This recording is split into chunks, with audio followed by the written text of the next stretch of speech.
This is a Vault Studios production. I'm Reed Redmond. I'm Will Johnson. The show contains graphic material and is meant for mature audiences. This week on True Crime Chronicles. The investigative leads were exhausted, and the investigation of each of these 4 homicides turned cold. There's not a victim profile that all of these people fall into, which may be one reason that the cases were not really connected early on. You know, it's been a long time coming, and now we can actually, really rest better at night. This new evidence created significant momentum for the investigative team that soon snowballed.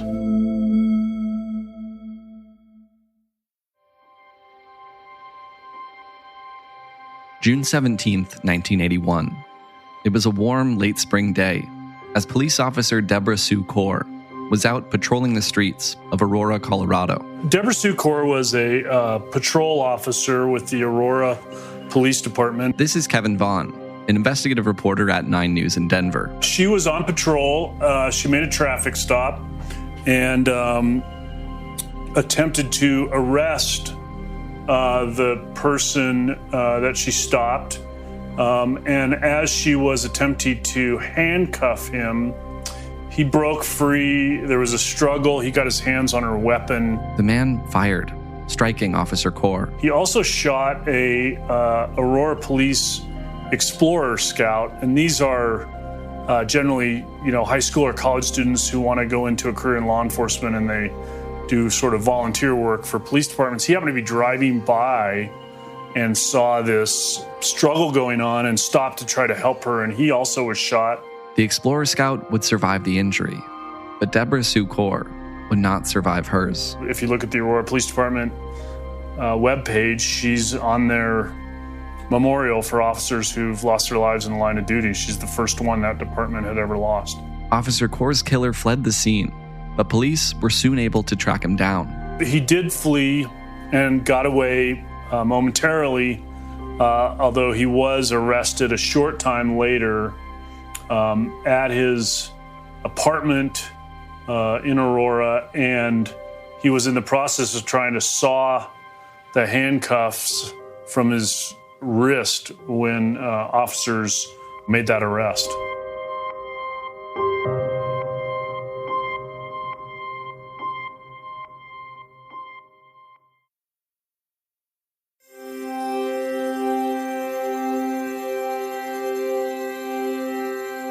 Two and a half years before that fateful traffic stop in Aurora, Colorado, there was another, at the time seemingly unrelated homicide in neighboring Denver, when a man came to the door of a 33-year-old mother named Madeline Fury Livaday. She was married.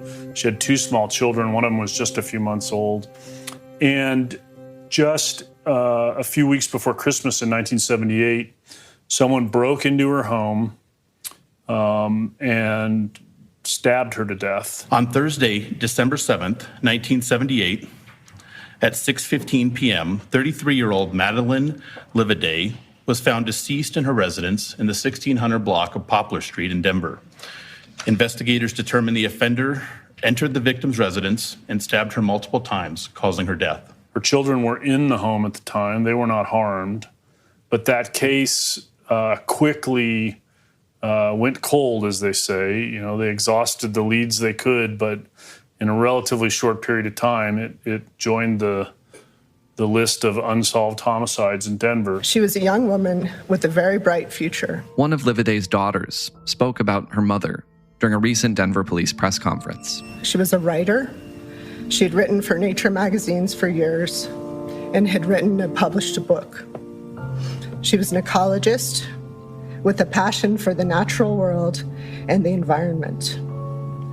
She was a loving wife, sister, daughter, and mother to 2 very young girls. But in 1978, she had that bright future ripped away from her. Tragically, we didn't get to grow up with her and to hear her stories and to witness the contributions that she could have made to the world.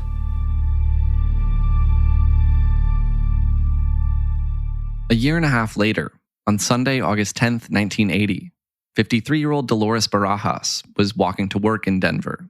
She was from out of state, but had spent the summer in Colorado visiting family and working at a hotel. She was walking to work on what was to have been her last day on the job and her last full day in Denver. She'd scheduled to return to her home in another state the following day. But she was just found stabbed on a Denver street just a few blocks from sort of the center of downtown. At 7:10 in the morning, Denver police officers were called to the 500 block of East 17th Avenue on a report of a woman lying in the roadway. Arriving officers discovered 53-year-old Dolores Barajas suffering from multiple stab wounds. Ms. Barajas died at the scene. And she was, she was 53 years old. She was a wife and a mother and a grandmother. At the time, the killing of Dolores Barajas was not connected to Madeleine Fury-Liveday's stabbing death a year and a half earlier. Investigators were not connecting it to the first one. You can imagine that while we look at it now and see that both women were stabbed, there's quite a difference in demographics. We've got a 33-year-old woman, a mother of two small children. We've got a 53-year-old grandmother. The incidents happened in the same part of town, but not real close to each other. So there was not a lot of thought given at the time necessarily that these were linked to each other. Then, just 4 months later, another fatal stabbing in the area. On Sunday, December 21st, 1980, at 10:45 in the morning, a 911 call was made regarding an unconscious woman lying in the street near East 47th Avenue and Andrews Drive in the Montbello neighborhood. Police are called after a woman's body is sort of discovered in a street in the north part of town, northeast part of town. The responding officers located 27-year-old Gwendolyn Harris, deceased at the location. Ms. Harris had been stabbed multiple times. That woman was Gwendolyn Harris. She was 27 years old. She had been last seen the previous night at a lounge, and she also was stabbed to death. And so you have a woman accosted in her home in the first case, Madeleine Fury-Liveday. You have a woman accosted on the street in the second case, Dolores Barajas. And now in this latest case, you have a woman who, had been last seen the night before out at a lounge in Denver. So you have different things going on in each of those cases. The common denominator is that they were all stabbed to death. The following summer, in June of 1981, there would be a fourth stabbing in nearby Adams County. On Saturday, January 24th, 1981, members of the Adams County Sheriff's Office were called to the area of 64th Avenue and Broadway on a report of a female lying in a field. In that field, deputies discovered the body of a 17-year-old girl. They located 17-year-old Antoinette Parks, who had been stabbed multiple times. Miss Parks was deceased. Antoinette Parks was found in a sort of a weedy field in kind of a somewhat rural, kind of industrial area, basically straight north of Denver, a few miles. And she was 17. She was also 6 to 7 months pregnant at the time. And she was also stabbed to death. And again, with the other cases, the police worked leads as they could, but this case also ultimately went on the rolls of the Unsolved. And the thing that's significant here is that this was in a different jurisdiction. The first 3 murders took place in the city of Denver, meaning they were being investigated by the Denver Police Department. But the killing of Antoinette Parks was in Adams County, meaning it was investigated by the Adams County Sheriff's Department. And I can tell you from reporting on a lot of stories about homicides from that era that interagency communication and cooperation was not what it is today. It was not uncommon for different jurisdictions to be working on cases and have no idea that other jurisdictions had cases that might have some similarities. In this case, of course, we've got a white woman accosted in her home. We've got a 17-year-old black young woman. We've got a 27-year-old black woman. Dolores Barajas is 53 and a grandmother. So there's not a victim profile that all of these people fall into, which may be one reason that the cases were not really connected early on. For decades, all 4 of these cases went unsolved. The investigators and forensic scientists who conducted the initial investigation of these deaths 40 years ago used all available resources and investigative methods that were available to them as they attempted to identify the offender responsible in each case. They spent a tremendous amount of time on these investigations, following leads and questioning potential suspects. Despite these efforts, the investigators were not able to determine the identity of the offender in these cases. The investigative leads were exhausted, and the investigation of each of these 4 homicides turned cold. They stayed cold until the 2000s, when investigators decided to take another look. Since 2004, the cases involving Miss Livaday, Miss Barajas, and Miss Harris have been reviewed multiple times by several Denver detectives and forensic scientists. Initially, these cases were investigated as separate incidents, but through the work of investigators and scientists, DNA evidence was discovered that began linking these cases together. This new evidence created significant momentum for the investigative team that soon snowballed. Finally, in 2013, investigators were able to link the cases of Dolores Barajas and Madeline Livaday through DNA evidence left by the perpetrator. Then in 2015, they determined that DNA evidence linked the Gwendolyn Harris case to those 2 prior cases. Then finally, in 2018, investigators were able to tie the Antoinette Parks case from Adams County to the 3 Denver cases. So this was like a 6 or 7 year process at a point in time when the DNA testing has become really, really sophisticated and sensitive, that the investigators in Denver and Adams County were able to realize, my gosh, all 4 of these women were killed by the same person. And importantly, killed by only one person. With this new evidence, the investigative team had renewed hope that the individual responsible for these deaths could be identified. Investigators now knew they were searching for a serial killer.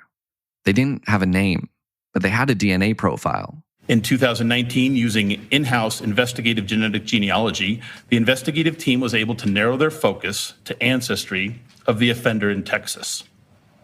In 2021, the Denver Crime Lab personnel, along with cold case investigators, worked with their counterparts in Texas to conduct familial DNA searches of the Texas CODIS database.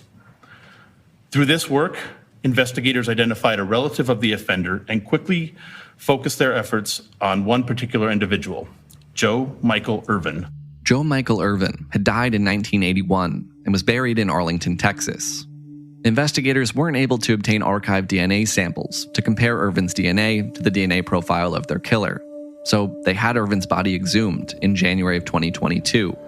They obtained a DNA sample, ran a 1-to-1 comparison, and it came back as a match. The investigative team realized the fruits of their work over the years.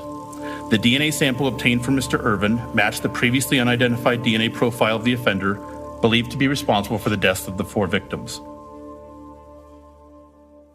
First, welcome. My name is Doug Shetman. I'm with the Denver Police Public Affairs Office, and want to thank you all for being here for this announcement regarding the identification of a suspect in 4 cold case homicides. In late January, representatives of the Denver Police Department and Adams County Sheriff's Office held a press conference to announce the identification of Joe Michael Irvin as the person responsible for the deaths of these 4 women. And according to investigators, Irvin was also responsible for a 5th homicide, the killing of an Aurora police officer who pulled him over in the summer of 1981, Officer Deborah Core. Joe Michael Irvin was also the man who had killed Aurora police officer Deborah Core. Officer Core was murdered June 27th of 1981, which would have been just 3 days after Antoinette Parks' murder. And Joe Michael Irvin was arrested shortly thereafter in her murder. And on July 1st, so again, just a few days afterward, he left a note confessing to killing Officer Core, and he hanged himself in his jail cell. The investigators working these cases got their answer. They found their killer, but it was too late for the justice system to hold Irvin accountable. Something Kevin Vaughn says he asked the commander in charge of the cold case unit in Denver about. He said that, there's satisfaction in knowing that they can provide answers to these victims' families, satisfaction in knowing that they have cleared these cases, and satisfaction in knowing that even the passage of 40 years did not keep them from trying to get these answers. But he also acknowledged that that's tempered by the reality that Joe Michael Irvin won't be held accountable in a court of law. He won't have to face a jury. He won't have to, go through a trial where some of the unknowns might be answered. The police tell us that they still have a lot of questions. They don't know why these women were his victims. Was it a case of just opportunity? Saw someone on the street, grabbed them, saw Madeline Fury-Livaday walk into her house and walked up and knocked on the door. They don't know a lot of these answers. Another unknown is what might have happened if Irvin's final victim, Officer Deborah Core, hadn't been able to put handcuffs on him prior to her death. I think, one of Madeline Fury-Livaday's daughters said it best, which is that Deborah Core's sacrifice, her giving of her life in an attempt to stop this guy in another crime. He was wanted in a different crime when that was the reason she was trying to arrest him. That meant that there were no more people like her mother who were murdered because of him. It's been a lot of information to absorb so suddenly after all this time. We found out that this man murdered 4 more women, and he assaulted an uncounted number of others. In addition, to learn about the line of duty death of Officer Deborah Core has been personally very impactful. She was out doing her job when she attempted to arrest this serial killer for an unrelated crime. And in the course of his arrest, she was murdered herself. But with her sacrifice, she prevented him from killing anyone else. And it's clear that he wasn't going to stop on his own. She stopped him. The police stopped him back in 1981.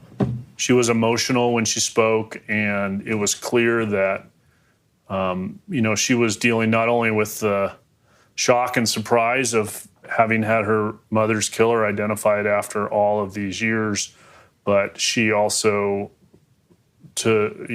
was profoundly moved to understand that the same person was responsible for the death of a police officer.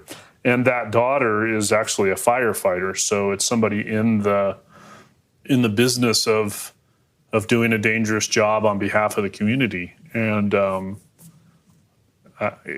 she seemed very moved by that and spoke at some length about Officer Core. And for Officer Core's sacrifice of her life, we are thankful. Madeline Fury-Livaday's sisters also shared a statement at that press conference, read by Denver Cold Case Unit Detective Carrie Johnson. She was a romantic who loved her life. But when her daughters were born, she was over the moon. One sweet memory we have is that she used to sing to her girls the song Stevie Wonder wrote when his daughter was born, "Isn't She Lovely?" She could never have imagined leaving them. It is an unmitigated tragedy that they never got to know their creative and talented mother. Madeline was loved and admired by her family and all who knew her. We will never stop missing her. Also there were family members of Antoinette Parks, the youngest of Irvin's victims. Well, first of all, I'd like to say this has taken a long time. We can finally have peace knowing who did this to my little sister. 2 of Antoinette Parks' brothers were at the press conference, and they had 4 sisters and the 2 of them, so there were 6 siblings.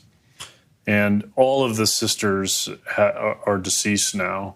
Antoinette, of course, was murdered all those years ago, and then they had a sister who died of cancer fairly recently, and another sister who died in a car accident, and another sister who also died in the last few years. And so they were the only 2 left. And again, the passage of time led them to sort of rue the fact that their other sisters and their mom were not alive to see this day. But they also talked about the fact that they felt like they were going to rest easier, that they would have more peace in their lives knowing now who was responsible for the death of their sister. I'd like you guys to know we have closure. We're thankful for the hard work, determination of everybody involved here.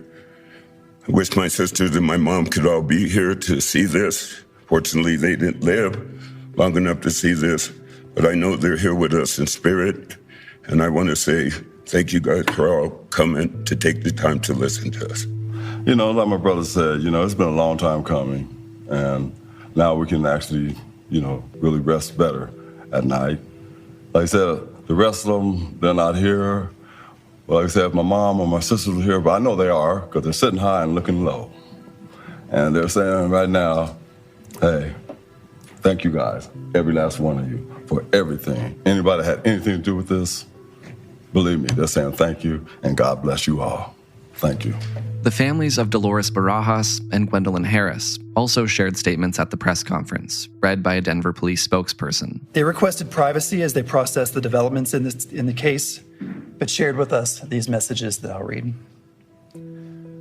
Dolores Barajas was a wife, mother, grandmother, and a beloved part of a loving family.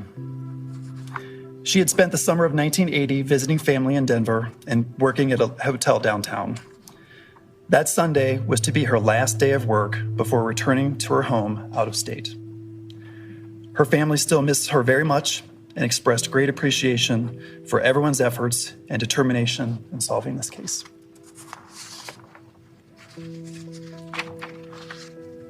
Gwendolyn Denise Harris was a mother, sister, daughter, aunt, granddaughter, and niece.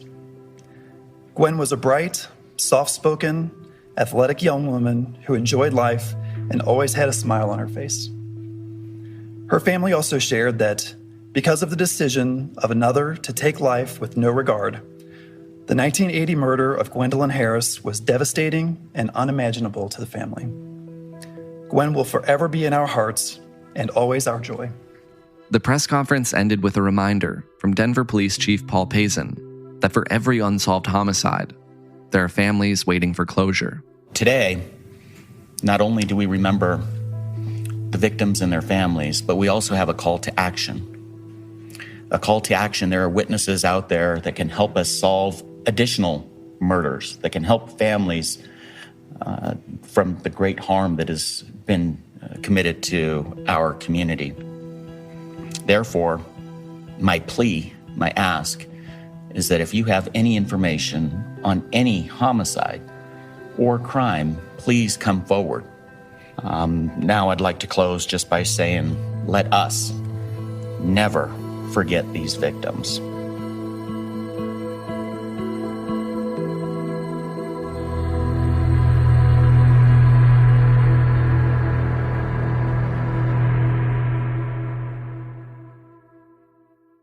For True Crime Chronicles, I'm Will Johnson here with Reed Redmond. Reed, let me ask, what else have investigators been able to learn about the man they say committed these murders, Joe Michael Irvin? Do they think there could be other cases linked to him? Yeah, well, I have no doubt that that's something that investigators are taking a close look at. What we know is that Irvin had been arrested and released multiple times throughout the 70s. Kevin Vaughn told me that some of those charges involve sexual assault, and that's really all I know about his past. But Kevin also said investigators told him that they don't think Irvin is likely to be connected to any other unsolved cases, at least not at this point. And they say that that's largely because of the actions of Officer Deborah Core, who managed to get those handcuffs on him and slow him down enough that police were able to catch up to him before he could flee in 1981. And, who knows what would have happened from there if he was able to get away that day. We heard the daughter of Madeline Fury-Livaday say that this was not a guy she thought was going to stop on his own. One important point I wanted to make here, these are cases that had not been in the news for a long time. I feel like anytime we do something that involves an older case that gets solved like these, it must send a reassuring message to families of other cold case victims. That's exactly right. It's a clear message that at least these investigators in Denver and in Adams County, Colorado, are not just working on the high-profile cases, but they're looking back at some other cases like this that haven't been talked about as much, where maybe they haven't been going on the news and asking the public for help to solve. And I think that also speaks to the role of some of these new DNA technologies, where in the past, maybe all investigators might have had in terms of trying to bring in new leads after a long time would have been appealing to the public. But in these cases, with this new technology, the physical evidence, at least here, was enough. And, DNA technology is only going to keep evolving. So I imagine we're going to keep hearing about stories like this one where cases that haven't necessarily been in the public eye are getting solved. And Kevin Vaughn told me that he thinks that that's absolutely going to be the case in Colorado. And I told him we'll have him back on the podcast every time it happens. Reed, related to that, the thing about new DNA technologies that people seem to focus on, in fact, we seem to focus on quite a bit as well, is their ability to crack cases that have been cold for a very long time. Something else that's kind of obvious, but it doesn't always get as much attention, is that these technologies can prevent cases that are happening today from becoming decades-old cold cases in the first place. Absolutely. That's one of the things I kept thinking about while working on this story is if these 4 murders happened today, there's no way it would take investigators that long to figure out that there was a serial killer. At the very least, the 3 cases in Denver, I imagine, would be linked pretty quickly. I think Denver police can even do a lot of that genetic work in-house. That's something they were talking about at the press conference. So you're right. That's the other piece of this that is really exciting, is that these technologies mean that hopefully in the future, families won't have to go as long as the families of the victims in these cases did without answers. All right, Reed, thanks for bringing us the story this week, and thanks to Kevin Vaughn at KUSA in Denver. If you haven't already, check out our new show, Killer Cases, hosted by veteran investigative journalist Brian Ross. New episodes come out every Wednesday. For True Crime Chronicles, I'm Will Johnson, along with Reed Redmond. We'll be back next week with a new case and a new story.